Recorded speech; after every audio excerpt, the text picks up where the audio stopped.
Добар ден, почитувани гледачи.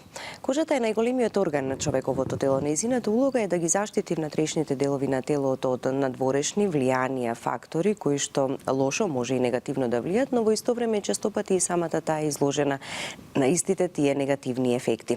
Инфекциите на кожата се чест проблем кај популацијата, посебно габичните инфекции, а проблемот кај нив се јавува кога ќе почнат интензивно да се размножуваат и да предизвикаат инфекција. Оникомикозата е габична инфекција на ноктите, која што не само што представува здравствен и козметички проблем, често пати може да предизвика и болка, да го наруши секојдневието и да ја намали функционалноста на ноктот. За сето ова и општо за инфекциите на кожата, но посебно ставајќи акцент на габичните инфекции на ноктите, за начинот на манифестирање, причините и факторите кои што ги предизвикуваат, изборот на најсоодветниот, најбрзиот и најдобриот можен третман за ваквиот проблем, денеска во визита разговараме со доктор Андреј Петров, дерматовенеролог од клиничката болница Аџибадем Систина. Добар ден и добре ни дојдовте. Добро ве најдов и благодарам за поканата. Так. Доктор Андреј, ќе почнеме на почеток малку поопшто и пошироко, можеби за инфекциите на кожата, кои се најчестите, што ги предизвикува, за потоа да се осврнеме на овој проблем со габичните инфекции на ноктите. Да, инфекциите на кожата се доста чести. Бидејќи кожата е најголемиот орган на човековото тело, логично е дека изложен е на повеќе места на инфекции, повеќе отколку другите органи. При тоа секогаш треба да се има предвид дека кожата не е стерилна. На нашата кожа имаме бактерии. На нашата секој човек просечно носи возрасен на кожата околу 2 килограми бактерии. Значи тоа вака личи фрапантно кога ќе чуете, меѓутоа во суштина најголемиот дел од нив не се бактерии кои прават штета на нашиот организам или микроорганизми кои прават штета на нашиот организам, туку напротив имаат заштитна функција. Тие се една бариера која овозможува, условно да речам, на лошите бактерии да не направат проблеми и ја брани кожата, го одржува, го брани организмот, одржува како еден вид на одбранбен систем кој постои на кожата и заради тоа не можеме да очекуваме дека кожата ќе биде стерилна. Често пати луѓето ќе направат, одејќи на доктор, бриз од кожата и ќе дојдат, ќе кажат: докторе, мене ми изолира таа и таа бактерија. Во најголемиот број од случаи таа бактерија не значи ништо. Меѓутоа има и бактерии и други микроорганизми кои ги предизвикуваат одредени кожни болести, кои тогаш треба да се третираат и ако има клиничка индикација, значи ако има промена некоја што е видлива, тогаш треба да се отиде на доктор и да се види. Најчести се бактеријските инфекции, вирусните инфекции, габичните инфекции кои вие ги спомнавте и тие може да ја зафатат кожата, меѓутоа може да ги зафатат и кожните аднекси, ние велиме. Тоа се она за што зборувавме на воведот, вие кажавте ноктите, косата, значи сето тоа се делови кои може да бидат зафатени од инфекции. Така. И проблемот најчесто се јавува кога ќе почнат интензивно да се размножуваат, па ќе предизвикаат некаква инфекција предизвикана од најразлични причини, предпоставувам и фактори кои што ќе придонесат за таква состојба. Најчесто настанува со текот, со развојот на инфекцијата, прогресија, размножување на одредени микроорганизми кои ги предизвикуваат овие болести, дали се тоа бактерии, вируси, габични инфекции, и тогаш луѓето почнуваат да чувствуваат проблеми, имаат одредени проблеми, му се јавуваат одредени промени на кожата.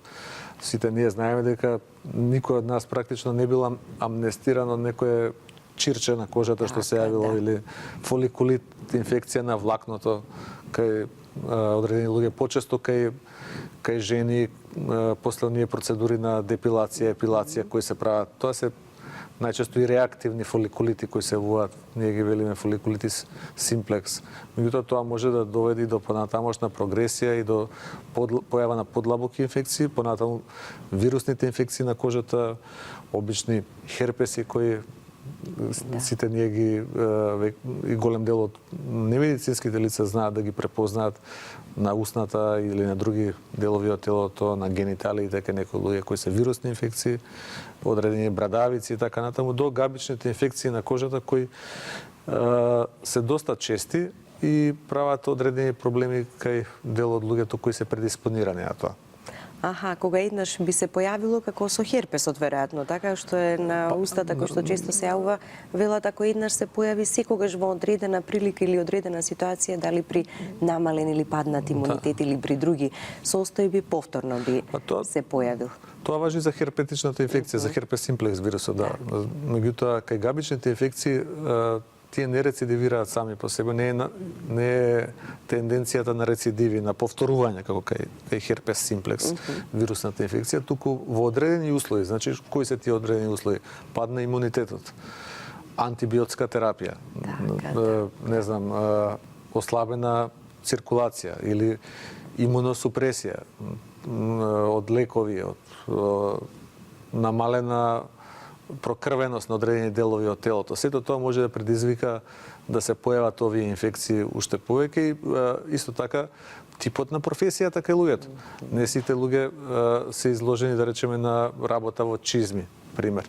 Долготрајното стоење во затворена обувка исто така може да предизвика, особено овие габични инфекции за кои дававте вовед одлична подлога за такво нешто. Да се јави како подлога за таков тип на инфекција и одредени кожни болести, одредени неинфективни дерматози како што се екцемите, не знам, друг тип на болести, атопискиот дерматит, може во одредени услови да бидат основа за да се развие и одредена инфекција. Ние ги нарекуваме тие секундарни или супер инфекции кои се јавуваат на кожата. Така, кога би спомнали и би рекле вака лаички проблеми со кожата. Во прв момент секогаш ни текнува на псоријазата, екземата, црвенилото или розацејата, уртикарија и ред други кожни проблеми, ама тие се хронични, акните, така да не ги заборавиме. Тоа се најчестите по, да кажам, статистика во застапеноста во Америка се знае дека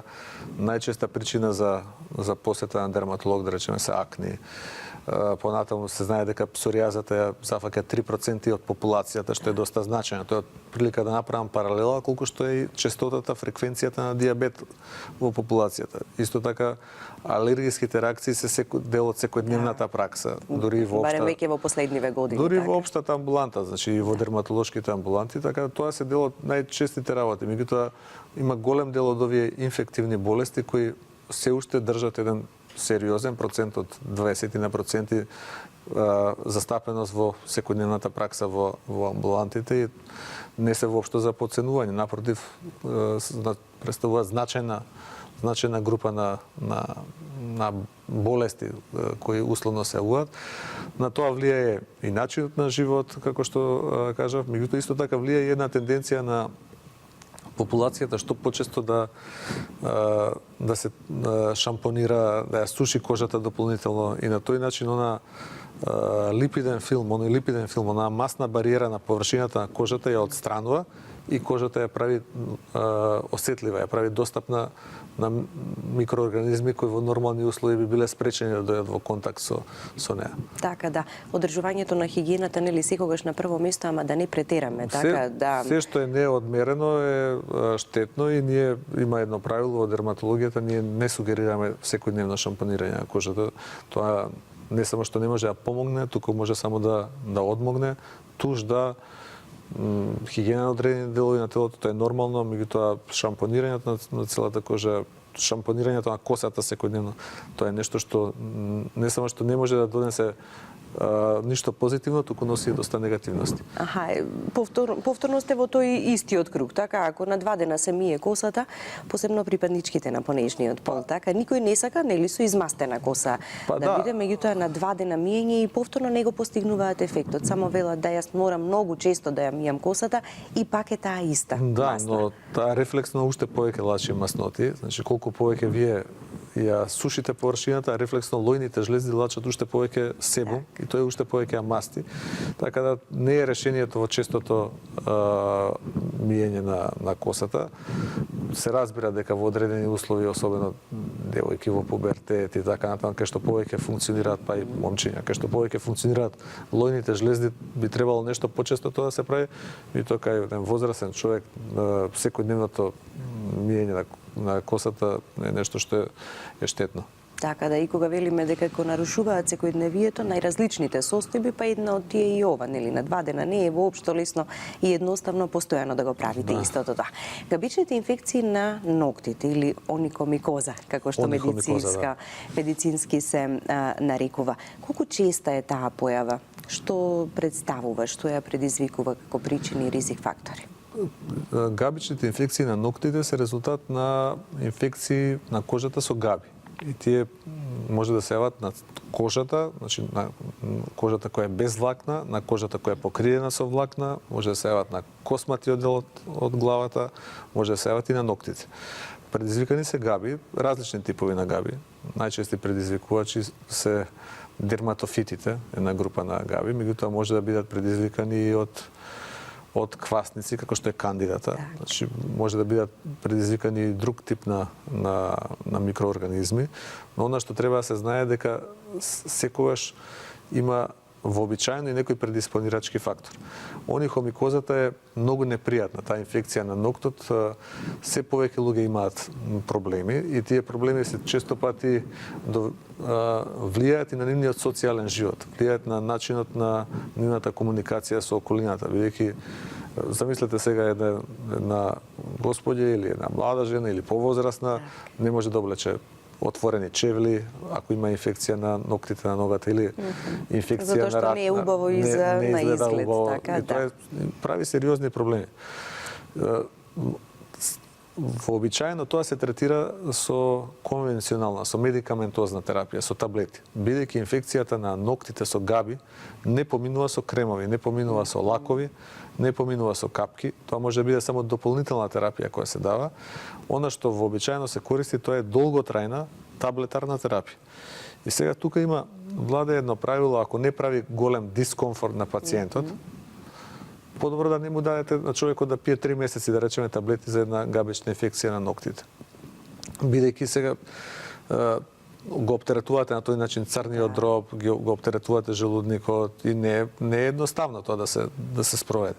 Заради тоа во медицината се бара нов начин на решавање на проблемите со инфекциите на ноктите и заради тоа повеќе се оди на некои од овие нови методи за кои ќе зборуваме. Она што вие го спомнавте во прашањето е дека вообичаено има предиспозиција за развиток. Дали тоа е некоја домакинка која со рацете е постојано во вода, па се јавува заради таа влага, инфекции околу ноктите, на ноктите. Дали е тоа некој дете кое ги грицкањето на ноктите, има некој. Ама не само децата и возрастните, односно како дете почнете и не се одвикнете, како некој тик, продолжува таа, ги гризе ноктите. Дали се работи за човек кој, речеме, има послаба циркулација во нозете, па заради тоа се јавуваат тие инфекции на ноктите, или некој кој има диабетес, шеќерна болест, па има на некој начин една дополнителна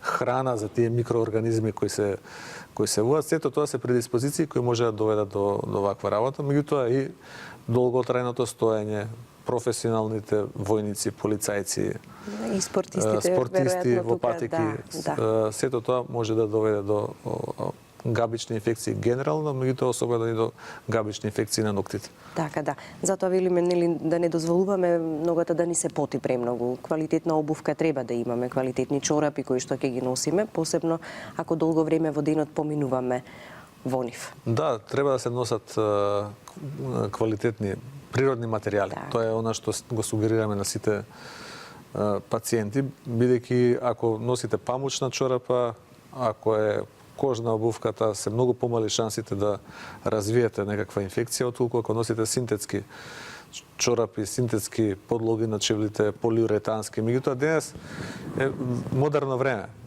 Сите сакаат кога ќе се дотераат, особено припаднички, да поубаво да изгледа, отколку да обрнеме внимание на квалитетот, така?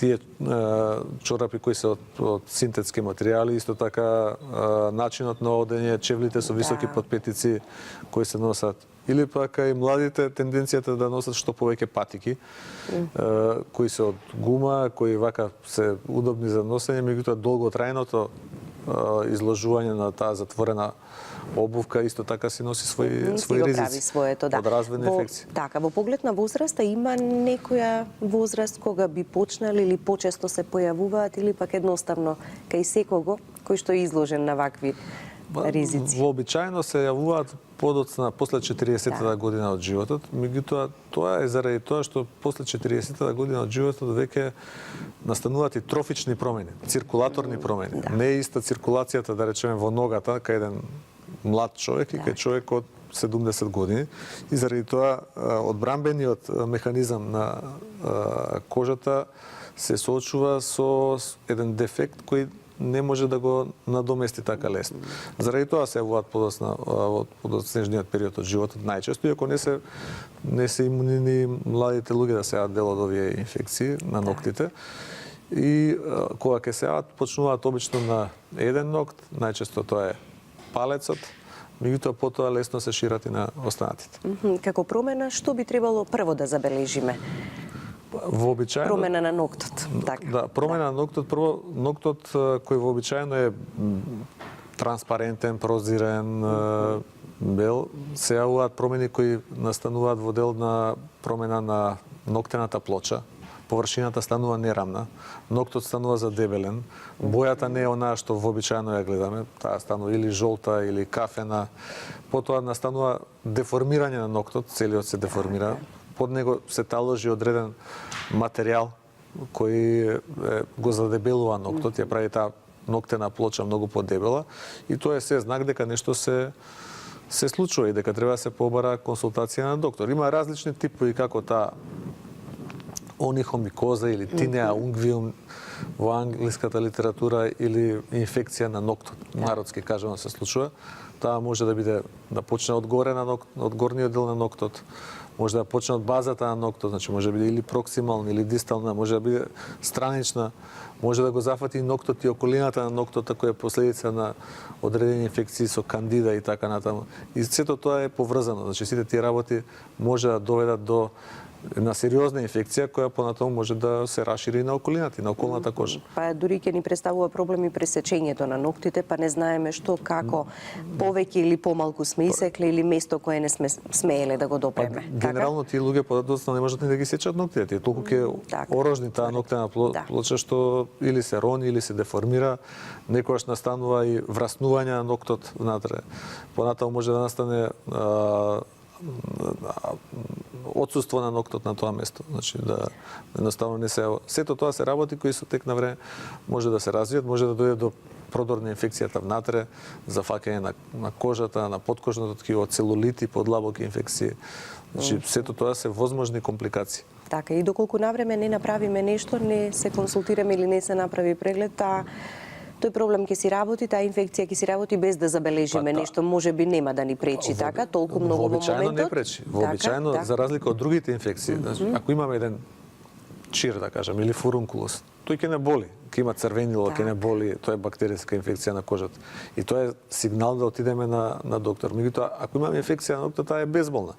Значи немаме симптоми. Ја гледаме само промената, дека нешто се случува и наеднаш ќе се рашири на сите нокти и настанува еден проблем кој потоа е потежок за третман, за решавање, бара долготрајна терапија, долготрајни антимикотици, орални, значи таблети, и тогаш голем дел од луѓето некои не се решаваат да пијат. Дури оние што ќе дојат за совет, им го кажуваме истото што вака го дискутираме и ние. Ако е голем дискомфорт на пациентот, тогаш препорачуваме таблети да пијат 3 месеци, 12 недели се пијат, да речеме, за инфекција на нокти на ногата.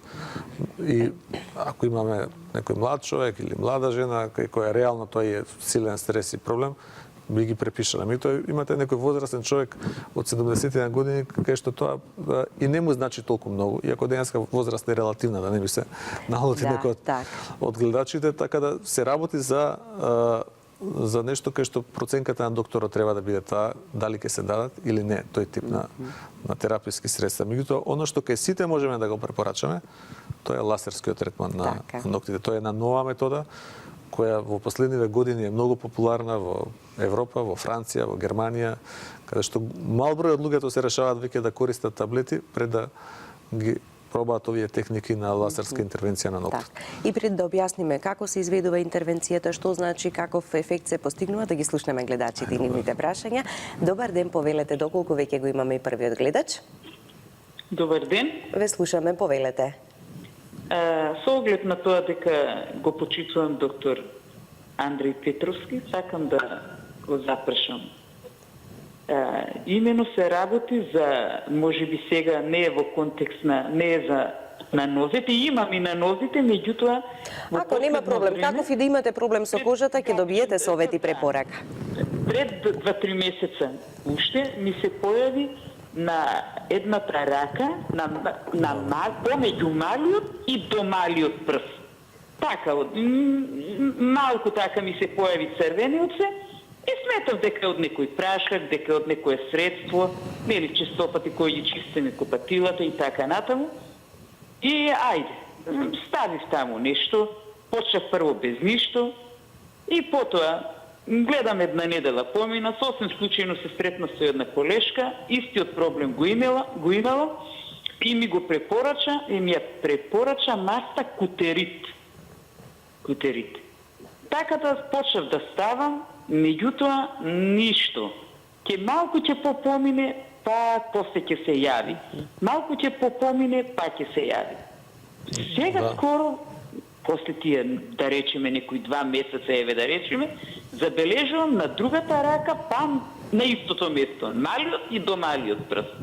Меѓутоа, не знам дали соодветно, верувам дека е габична инфекција, меѓутоа сепак докторот ќе ми каже.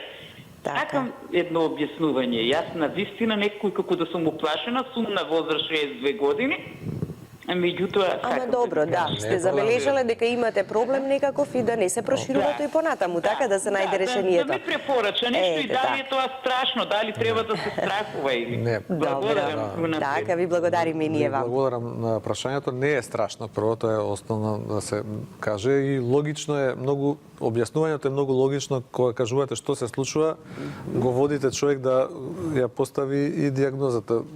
Веројатно не ви помага кортикостероидот заради тоа што тој на инфекција и не помага.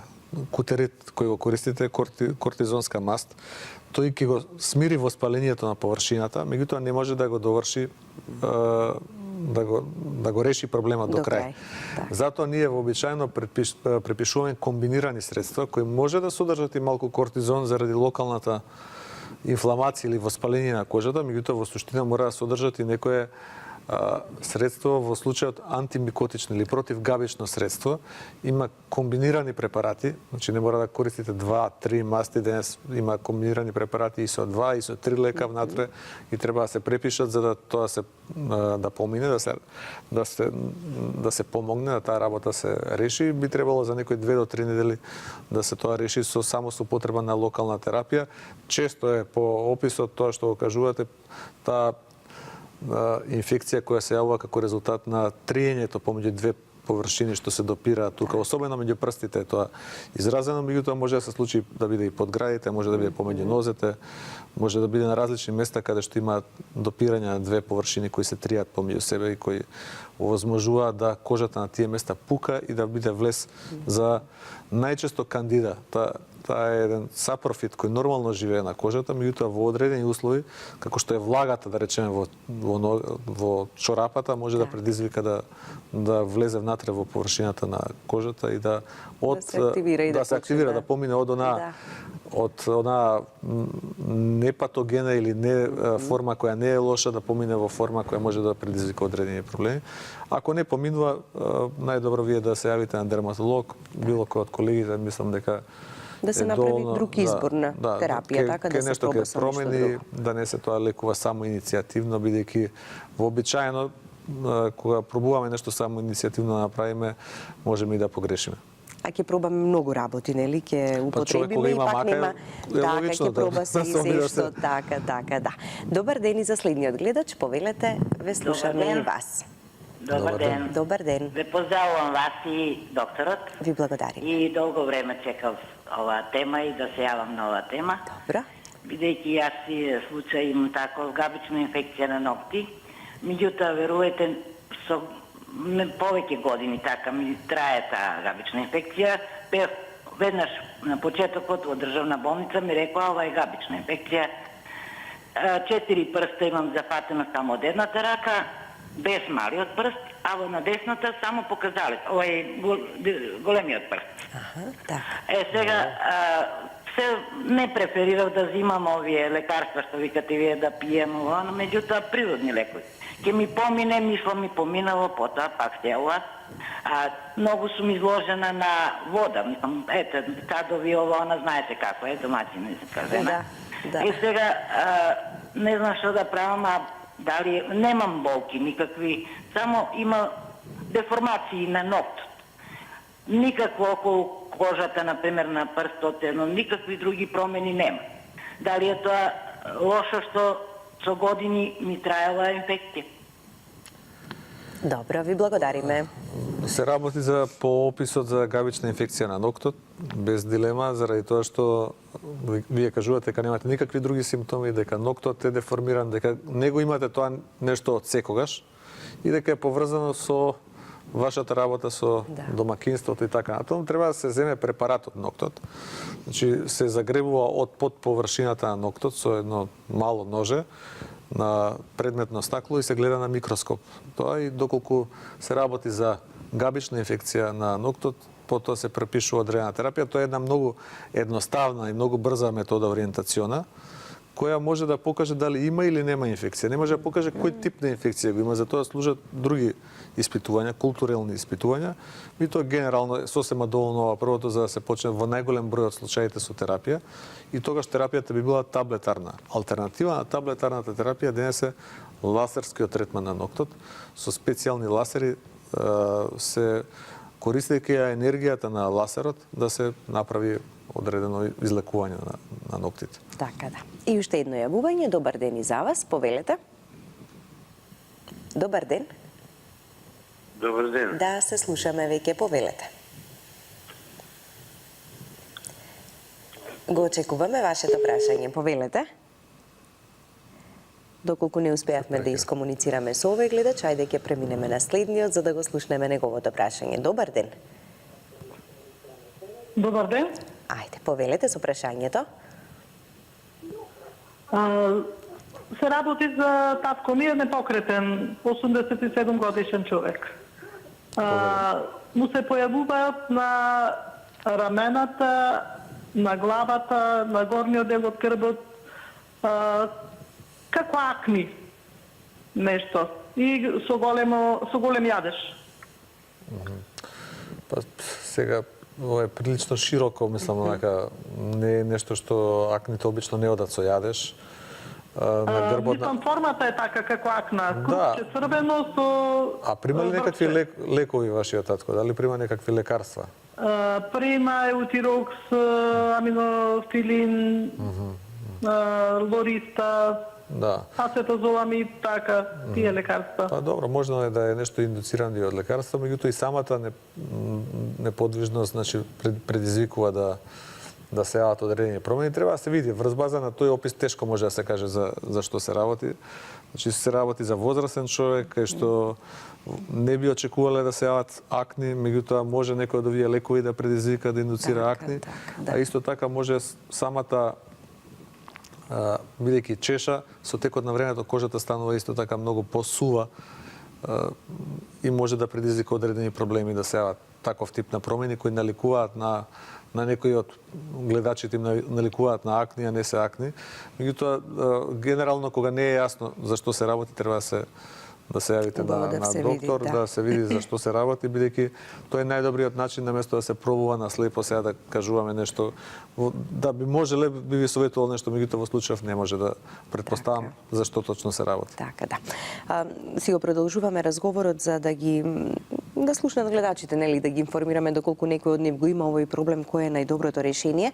Кога ќе се направат добри испитувања, лекарот веќе има многу добра и јасна представа, нели, за да ја постави дијагнозата од каде е потеклото на проблемот. Кај габичните инфекции на ноктите, при самото прво гледање веќе се забележува и се знае дека станува збор за таков проблем и дополнително нешто потребно ли е да се направи како испитување?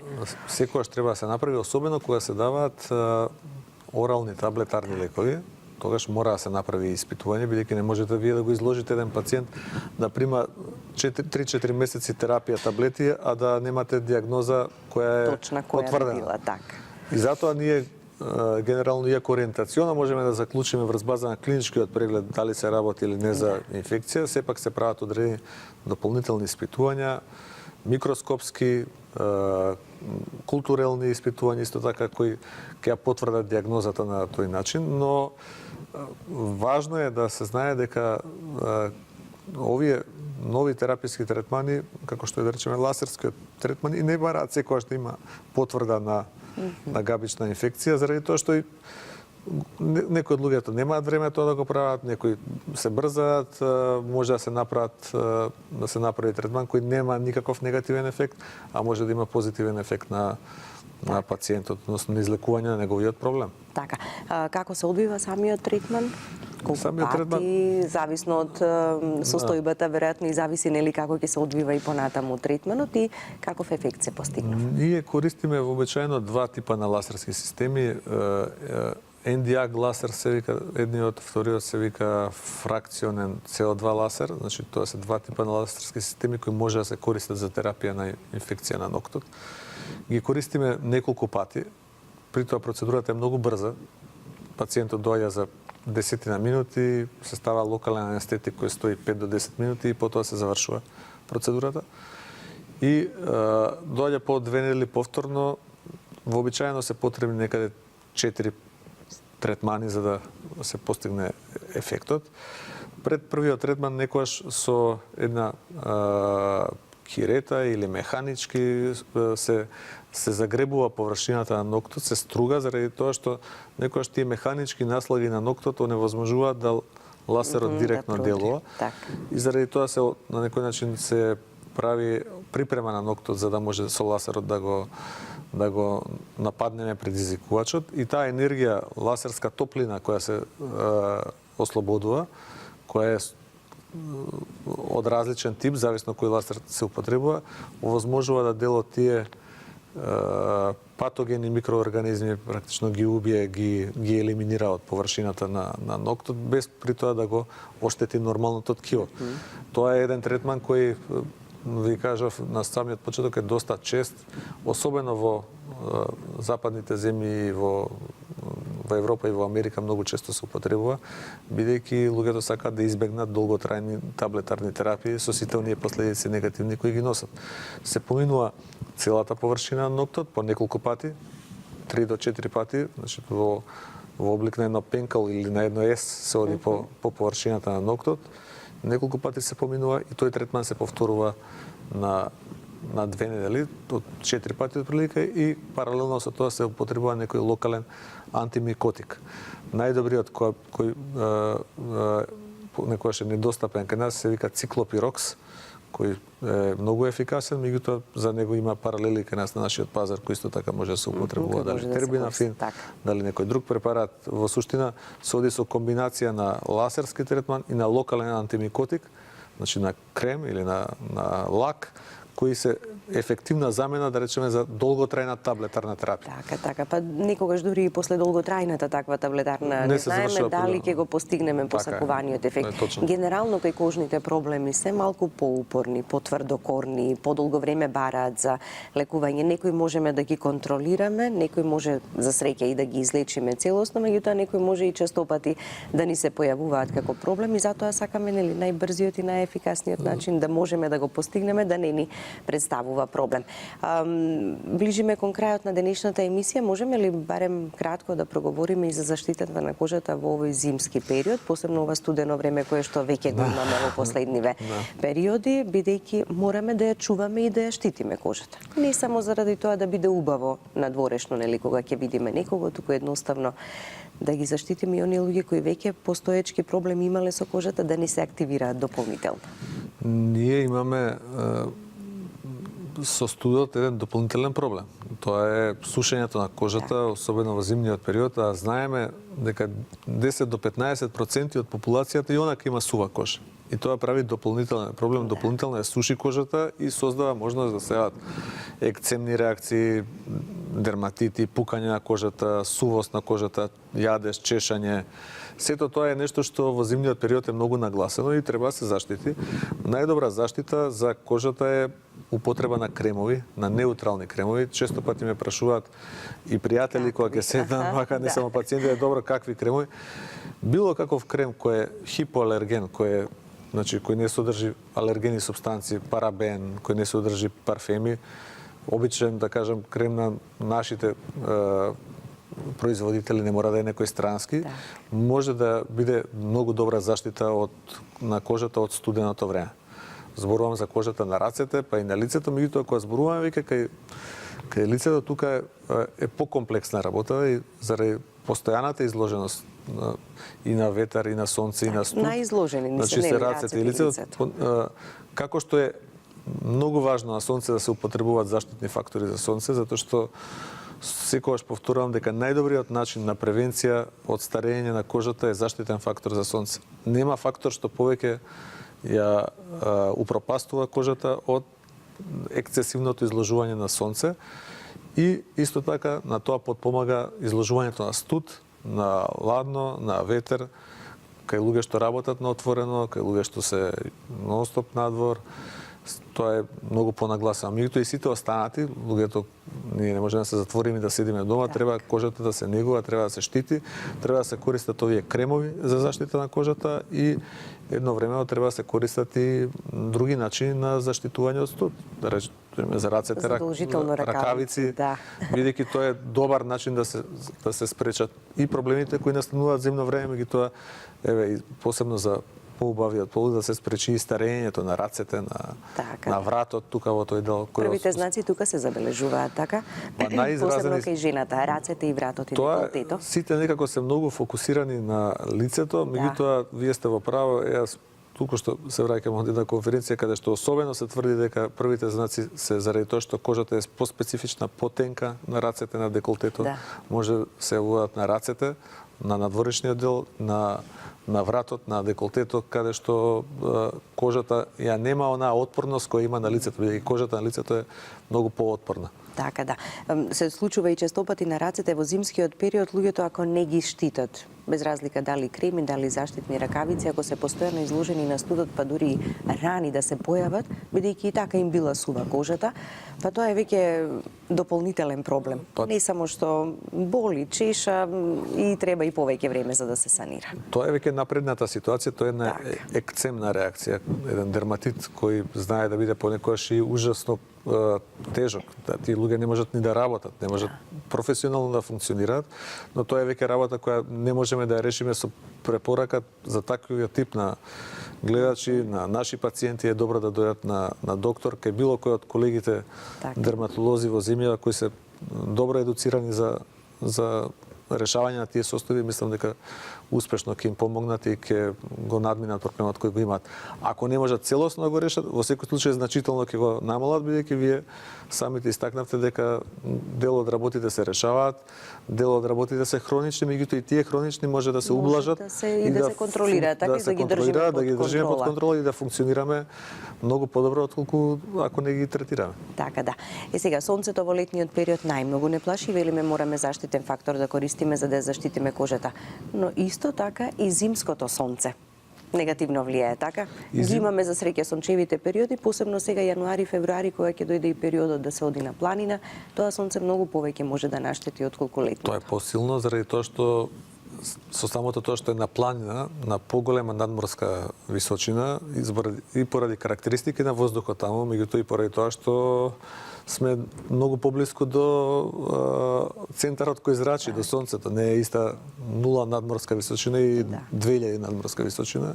И типа дензитетот, густината на воздухот е иста, така да во тој период треба уште повеќе да се штитиме, задолжително сите што скијаат мора да користат, или сите што одат на планина со децата, се санкаат, не знам што прават, да користат Треба заштитен да одиме фактор. на чист воздух, ама и таму кога ќе сме на чист воздух мораме затоа што да какво штитиме што станува кожата. времето во градовите, тоа е еден глобален светски проблем кој не може брзо да се реши, мора да се користи секој момент да излеземе надвор на планина, бидејќи на тој начин делуваме добро и за нашето здравје, и тоа и за нашата психологија. Така, да. Ви благодарам што ни бевте денеска на висита. Ви благодарам што ме поканите, ми беше задоволство. Така. Почитувани гледачи, останете и понатаму со нас, во продолжение следуваат реклами.